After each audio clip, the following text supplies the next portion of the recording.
मनाया जाता है। उस संबंध में हम सारे यहाँ पंडाल में मेरी बेटियाँ और इधर बुजुर्ग बहनें बैठी हैं और गुरु रविदास महाराज जी की जो वाणी है उस पर सारे, चाहे वो संगीत के माध्यम से, चाहे वो सत्संग के माध्यम से आपको संदेश देना चाहते हैं और दे रहे हैं। संदेश किसका है? सतगुरु रविदास महाराज। और हमने काफी बार सुना है संतों महापुरुषों से, संगत बैठी रहती है लेकिन जो रिजल्ट है वो नहीं आता, जो रिजल्ट चाहिए वो नहीं है। क्योंकि सतगुरु रविदास महाराज की जो वाणी है, जो उन्होंने हमें सिलेबस दिया है, संदेश दिया है, हमने उनको पढ़ लेते हैं पर आगे बढ़ाने का काम बहुत कम हो रहा है। हमारे संतजन बैठे हैं स्टेज पर, और ख़ास करके हरियाणा में नहीं, अगर पंजाब में भी सबसे ज़्यादा संतजन है, हरियाणा में भी बहुत है। और पढ़े लिखे भी लोग यहाँ सर्विसमैन में बैठे हैं। हमारे प्रधान ऑल इंडिया धर्म संघ के हरियाणा के अभी, वो आपको संगीत के माध्यम से सतगुरु रविदास महाराज की वाणी पर चलने के लिए कह कर रहे हैं। साथ संगत जियो, गुरु ग्रंथ साहब की वाणी में गुरु अर्जन देव जी ने हमें समझाया, कहा भलो कबीर दास दासन को उत्तम सैन जन नाई, ऊंच ते ऊंच नाम दे संरक्षी रविदास ठाकुर बने। साध संगत जी, पांचवी पातशाही गुरु अर्जन देव वो कह रहे हैं, कबीर साहब नामदेव भी कब नहीं थे, पर रविदास भगवान अल्लाह खुदा बन के आया है, रब बन के आया है, भगवान बन के आया है। लेकिन हम भटके हुए हैं। और कब का है? लगभग 300 साल पहले,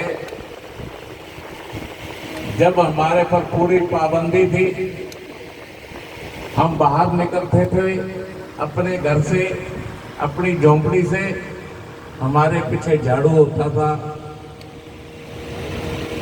और अगर हम कोई अच्छी चीज देख लेते, हमारी आंखें निकाल देते, अगर कोई सुन लेते, कान में सिक्का डाल देते, अगर हमारा कोई लड़का बगावत करता आगे से बोल लेता, उसकी जुबान काट देते।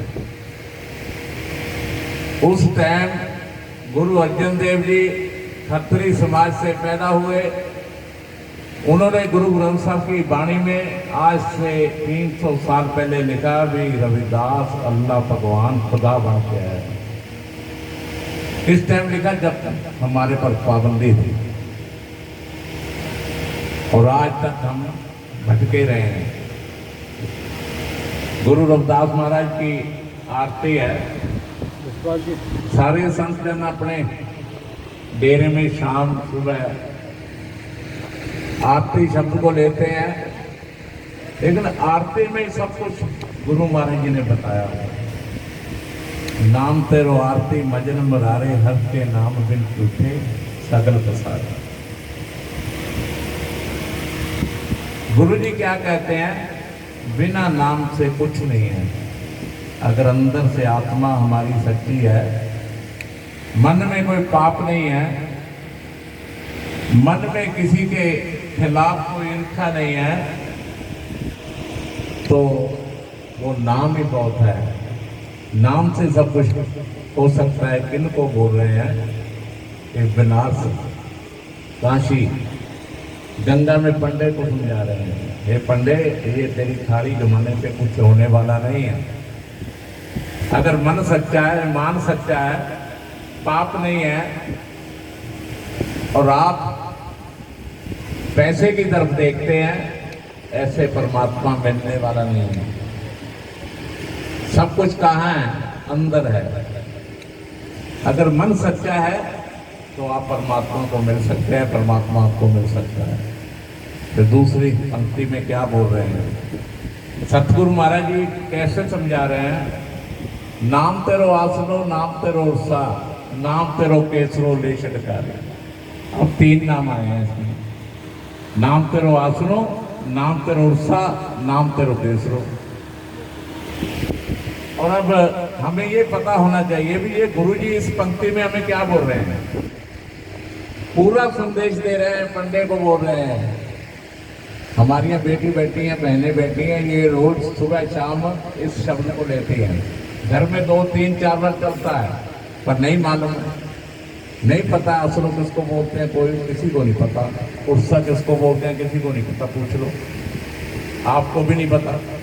आरती पढ़ते हैं, हमारे महापुरुष भी पढ़ के गए हैं, हमारे प्रधान जी भी बोल के गए हैं, वहाँ बोली है। आप भी सुबह शाम बोलते हैं, संत महाजन सब सुबह शाम बोलते हैं, पूरे भारत में बोलते हैं, लेकिन हम समझा नहीं पाए।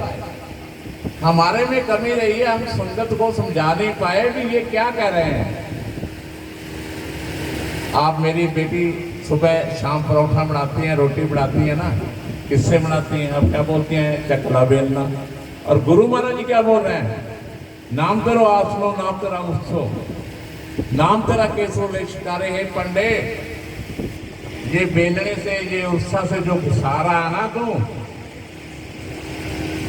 ये केसर को रगड़ रहा है, केसर को अपने मत्थे पर लगाने के लिए लग रहा है, उसका छिट्टा देने के लिए आप इसको बना रहा है, उसमें परमात्मा मिलने वाला नहीं।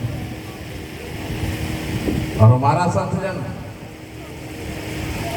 नहीं बताता, कोशिश ही नहीं करता। गुरु महाराज का सिलेबस उस पर चलना ही नहीं चाहता, वैसे चलना चाहता है। आज बोल रहे हैं, सब बोल रहे हैं, आप भी बोल रहे हैं, जो बोले सो निर्भय। सतगुरु रविदास महाराज की जय। पर ज्यादा, बहुत ज्यादा संगत बैठी, फिर बेटियां बैठी हैं, पता ही नहीं है ये आया कहाँ से है, इसका फाउंडर मालक कौन है, किसने बनाया इसको, नहीं पता है। तो ये कौन बताएगा? ये जो स्टेज पर बैठे हैं, आप जो पढ़े लिखे हैं, ये बताना किसने है?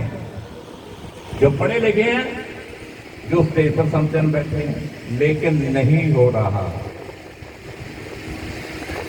अभी बोल के गए हैं बाबू मंगूराम 1926 को, 11 जून 1926 को बाबू मंगूराम ने जय जयकारा लगाया, जो बोले सो निर्भय। सतगुरु रविदास महाराज की जय, जो बोले सो निर्भय। भगवान वाल्मीकि महाराज की जय।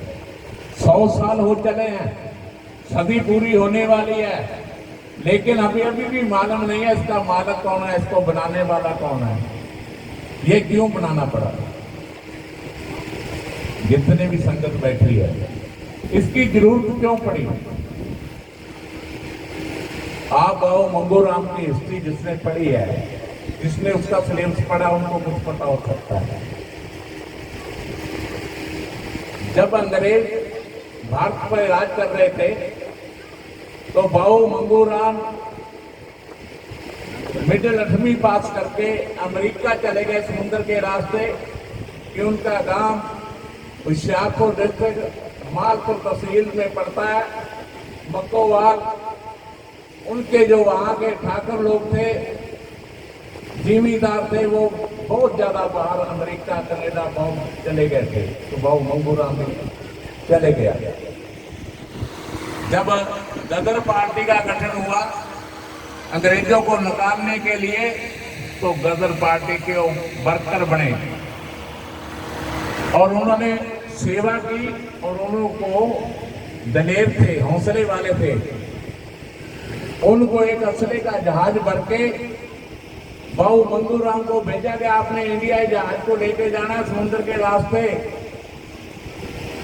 क्योंकि अंग्रेजों के साथ अगर लड़ाई लड़नी है तो असले से लड़ेंगे। आपने देखा होगा जलियांवाला बाग अमृतसर में, वहां जब उन्होंने जनरल डायर ने गोली चलाई, तोपें चलाई, कम से कम हमारे 6000 से ऊपर नौजवान और बुजुर्ग मारे गए। उस साके को देखते हुए असले का जहाज भेजा गया, लेकिन रास्ते में वो पकड़े गए। उनको मारने का हुक्म दे दिया गया। सुबह उसको मारना था, तोप के गोले से उड़ाना था। रात को तरस आया, उन्होंने भेज दिया, भाग जा जहां तक भाग सकता है। तो बाबू मंगू राम 7 साल जंगलों में रहे। जो हमारे आदिवासी जंगलों में रहते हैं उनके साथ रहे, उनके साथ जो वो खाते थे वो खाया।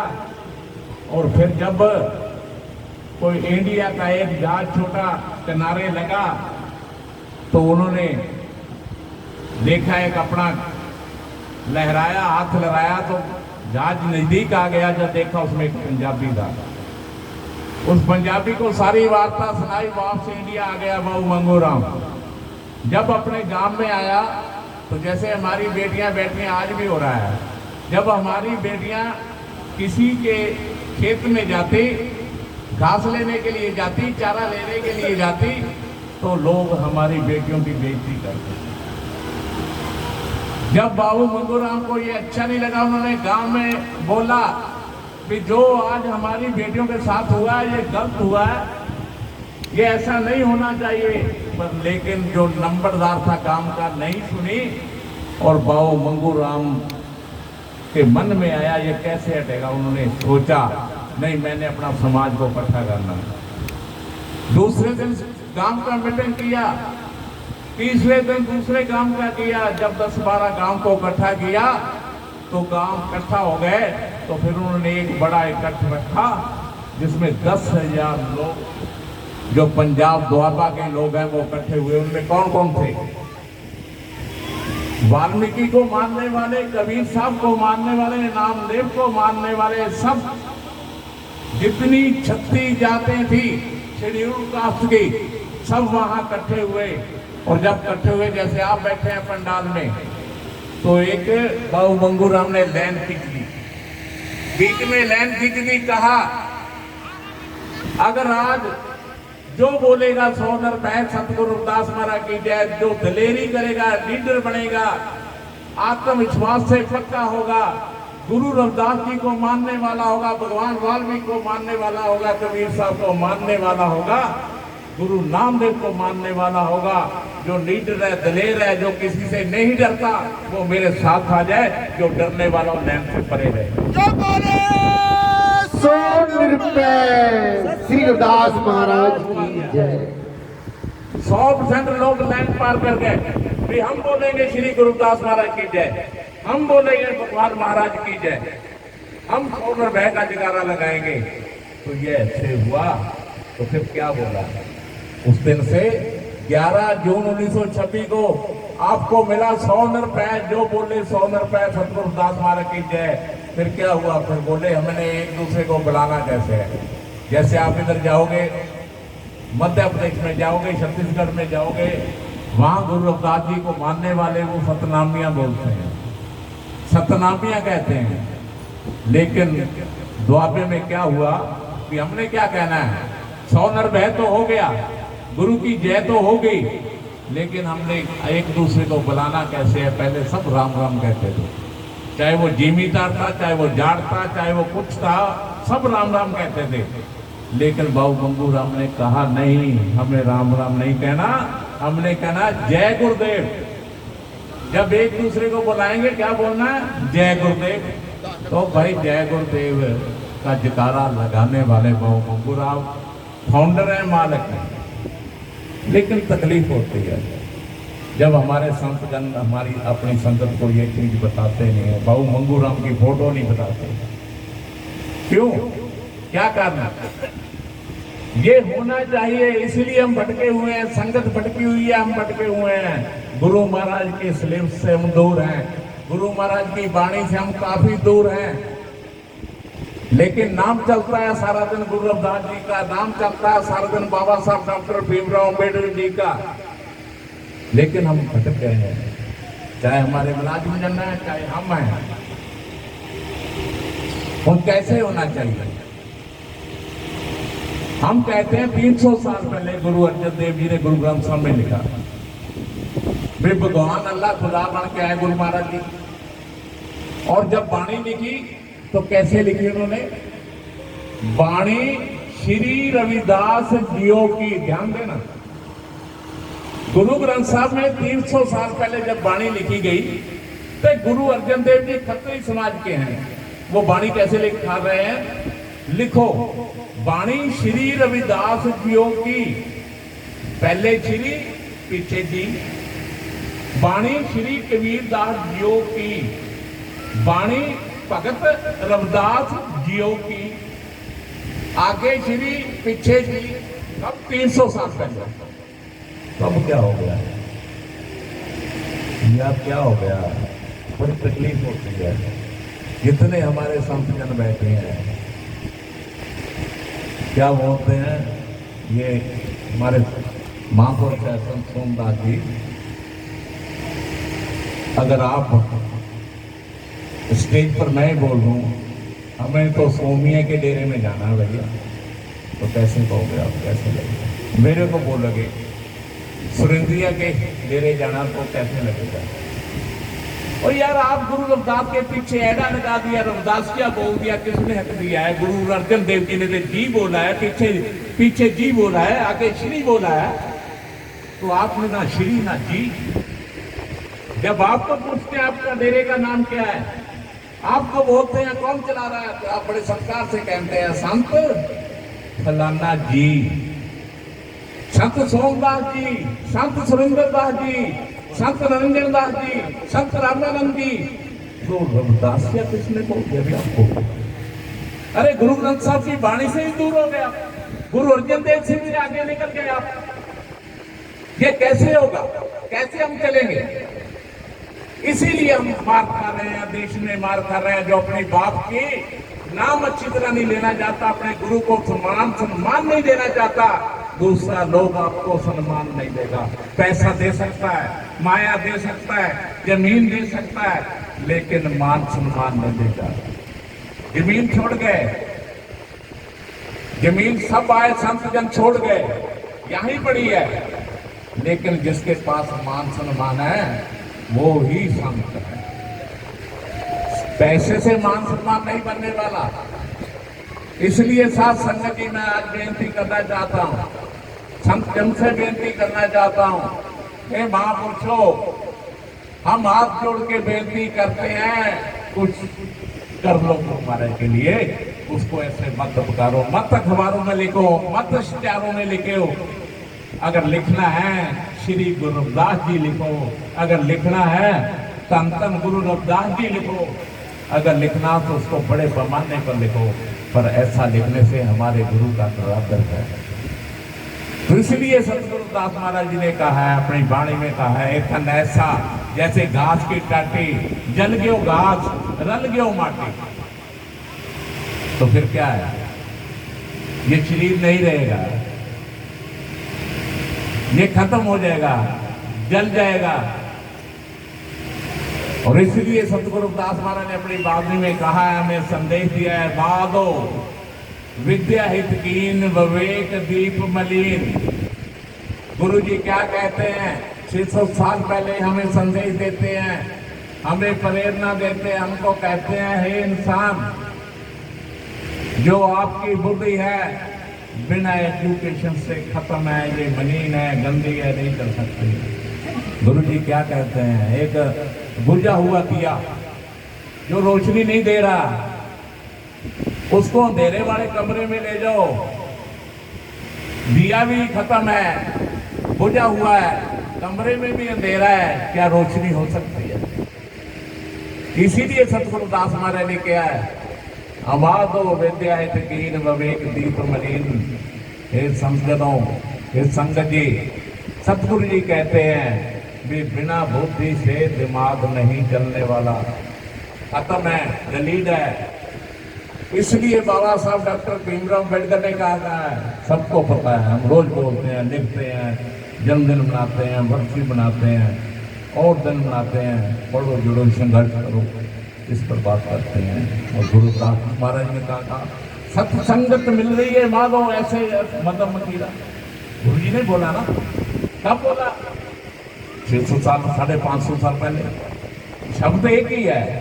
बाबा साहब कह रहे हैं, गुरु रविदास जी कह रहे हैं, तो मेरा कहने का मतलब है ये हम बैठे हैं, सारे टीचर भी बैठे हैं, हम भी पढ़े हैं, संत जन भी पढ़े हैं, चाहे वो 10 क्लास पढ़ा है, चाहे कोई BA कर रखी है, सब बैठे हैं पंडाल में। तो मैं मेरा अपना मैं पूछ लेता हूँ। जब हमने पढ़ना शुरू किया, पहली क्लास में गए, तो मास्टर ने, हमारे गुरु ने बोर्ड लगाया। हमने क्या किया? 35 पढ़ी। 35 किसकी? चाहे वो पंजाबी वाली है, चाहे वो हिंदी वाली है, चाहे वो इंग्लिश वाली है। पढ़ना कहाँ से शुरू किया? 0 से। और किससे? मास्टर की बात को माना। हमारा ध्यान किधर रहा? बोर्ड पे। ध्यान कहाँ रहा? बोर्ड पे। और बोर्ड पे ध्यान करने के बाद हमने प्राइमरी कर लिया, फिर मिडिल किया, फिर मैट्रिक किया, फिर एजुकेशन +2 बनने के बाद हमने बड़ी बड़ी डिग्रियां की। कोई IAS हो गया, कोई IPS हो गया। इससे हुआ मास्टर के बताए हुए रास्ते से, मास्टर के सिलेबस से। जो मास्टर ने सिलेबस दिया हमने बोर्ड पर देखा। 0 से चले, पायलट बन गए, IAS बन गए, DC बन गए, जज बन गए। बने ना किससे? सिलेबस से। तब गुरु रविदास जी का सिलेबस क्या है? सतगुरु रविदास महाराज की वाणी है। उनका सिलेबस क्या कहता है? रविदास मधुरा का पीजिए जो चढ़े चढ़े उतराए, नाम महारस पीजिए जो चढ़े ना उतराए। और गुरु जी हुक्म करते हैं हमें, ये इंसान दारू 2, 4, 5 घंटे का नशा है, उतर जाएगा, नहीं रुकने वाला, नहीं ठहरने वाला। लेकिन जो नाम का नशा है, ये संगत का नशा, जब ये चलेगा ये उतरने वाला नहीं है। जो गुरु महाराज संदेश दे रहे हैं, गुरु महाराज का सिलेबस है। तो हम उल्ट हो गए, सारे उल्ट हो गए। ब्याह शादी जचती नहीं है। ब्याह शादी होती है उसमें जचता ही नहीं जब तक दारू ना चले। जब तक दारू ना चले जचती नहीं है, चलती नहीं है, अच्छा नहीं लगता। ये हमारा फार्मूला हो गया। हम भटके हैं, इसीलिए हम कहते हैं गुरु रविदास की वाणी से, उनके सिलेबस से भटके हुए हैं मेरे साथियों। और हम ये आपको अपील करना चाहते हैं, इस स्टेज से माध्यम संतजनों के साथ बैठे हैं, भाई दारू नशा समाज को बर्बादी की तरफ ले जाता है। दारू नशा, कोई भी नशा समाज को उल्ट दिशा में ले जा रहा है। तो साथ संगतियों, गुरु रविदास की वाणी को मानना है, सिलेबस को मानना है। अगर टीचर ने हमें सिलेबस दिया, हमने एजुकेशन कर ली, हम बड़ी बड़ी डिग्री करके पास हो गए, लेकिन अगर हम लोग, तुम लोग या हम संत जन टीचर के पांव से जुड़ जाते, कहने का मतलब ध्यान से ना, अगर मास्टर के चरणों में जुड़ जाते, मास्टर के चरणों में रहते, तो क्या हम पास हो सकते थे? अगर बोर्ड ना देखते, टीचर के चरणों पर रहते, क्या हम पास हो सकते थे? हम पास कब हुए? चरण नहीं देखे हमने, टीचर का चरण नहीं देखा, हमने देखा बोर्ड। बोर्ड से हम कहाँ हैं? आज बड़ी बड़ी सर्विस कर रहे हैं, जो बैठे हैं सर्विस कर रहे हैं। किसी की 30,000 पेंशन है, किसी की 50,000 मिल रही है। किससे मिल रही है? हमने बोर्ड देखा है, हमने टीचर के चरण नहीं देखे। और आज हो क्या रहा है? हम संत जनों के चरण देखते हैं, सिलेबस नहीं पढ़ते। हम चरणों में बैठ गए, अरे मेरे चरणों में कुछ नहीं है। कहाँ है? गुरु रविदास की वाणी में। गुरु रविदास की वाणी पढ़ो, उसका अर्थ निकालो, उस पर चलो, तब हम पास हो सकते हैं। देखो भी हम सब फेल है। मैं भी तुम्हारे मेरे बीच में हूँ, मैं भी आपके बीच में हूँ। तो इस साथ संगतियों, आप सारी संगत का धन्यवाद। और मैं अंत में ये बात जरूर कहना चाहता हूँ, दोबारा कहना चाहता हूँ, संत जनों को कहना चाहता हूँ, मेरे संत भाइयों, मेरे से कुछ बड़े हैं, कुछ छोटे हैं, मैं एक अपील करना चाहता हूँ भी आप गुरु महाराज के नाम को ऐड़ा मत लगाइए, पीछे झील गाइए। अगर 300 साल पहले एक हिंदू खत्री संत गुरु लगा रहा है, गुरु ग्रंथ साहब में पक्का लिख रहा है, जब हमारे जीव काटी जाती है, अब तो हमारी जीव नहीं काटी जाती, अब तो हमारे कानून में सिक्का नहीं डालता, हम क्यों कर रहे हैं। हम अपने बाप का नाम मत बगाड़ें, मत ऐसा लें, नदादर होता है, अच्छा नहीं है। तो ये हम संतजनों को अपील करते हैं कि संतजनों, आप मेरे से बड़े हैं, कुछ छोटे हैं, तो आप गुरु महाराज की सिलेबस को